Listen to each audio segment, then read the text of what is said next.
I had a question from somebody who said, I don't know how to build a campfire quickly and look good. So first off, you want to go to a hardware store or Target or a Walmart and buy a fire starter. It doesn't really matter what type it is. This is going to make you the hero. But the reality is, even if you don't have that, there's a few simple things you can do. So what I've done is I've broken up some sticks, and this is a fire pit. This is actually a good fire pit because it has air holes on it, so it's a good fire pit. But there's ashes in here. It's kind of messy. It rained earlier today.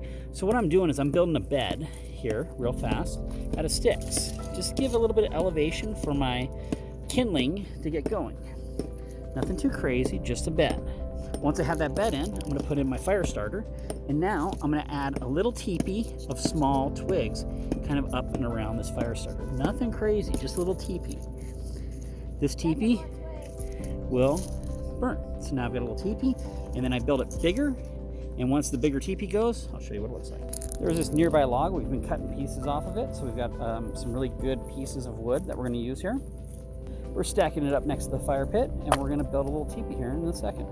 Okay, CJ's going to show us how to finish this off. We're just getting 3 or 4 really big pieces that we're going to stack up in a nice teepee here. So what this is going to do is it's going to allow airflow into the fire and into the flame, and then build the flame up into the fuel, which is the wood.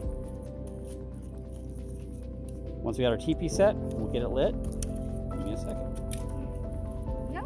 Now remember, I have a fire starter here, so I'm shooting a little bit, but all I'm going to do now is I'm going to start this fire starter up. It's going to give me a good flame for a bit. I'm going to sit back.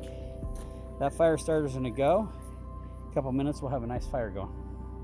So a question would be, well, what if I don't have that fire starter? What do I do?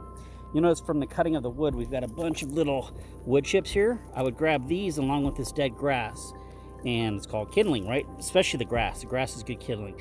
The problem with grass is it burns really, really fast, and even this wood does too. So you'd want a nice little pile that you can light, and that'll be kind of your base for everything else. So you would replace that fire starter with this.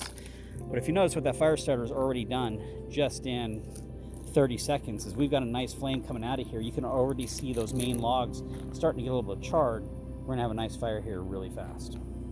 You can see we're now about a minute in. Fire's going good, and we have a very nice fire that'll go here. Maybe I'll film it a little bit later if I remember. Let me jump back to it, but that's how you build a nice little campfire. And you can see this one's getting good oxygen flow, and we've got good dry wood. Because you're not getting a lot of smoke off of it. So there's a lot of oxygen coming underneath. It's able to get a good clean burn, and it's not producing a lot of smoke. If you got a lot of smoke, it means you've got a smother situation where you're not getting enough oxygen in there, 1, or 2, you've got really wet wood, and that can cause issues. The thing I will point out is this is a teepee, and if you notice, it's actually going a little bit above the rim of my fire pit. I don't want to go too much higher than that, especially here because I've got a lot of loose, dry grass around here. Now I do know where my fire extinguisher is, and I will monitor this fire, but if I went bonfire on this thing, I'd really be nervous about starting some brush on fire, and I don't want to do that. There you have it. We've got a perfectly good fire now going. This fire will burn well until we run out of fuel, and we have our fire. That literally from start to finish took, the most was just chopping up the wood, and that took about 10 minutes.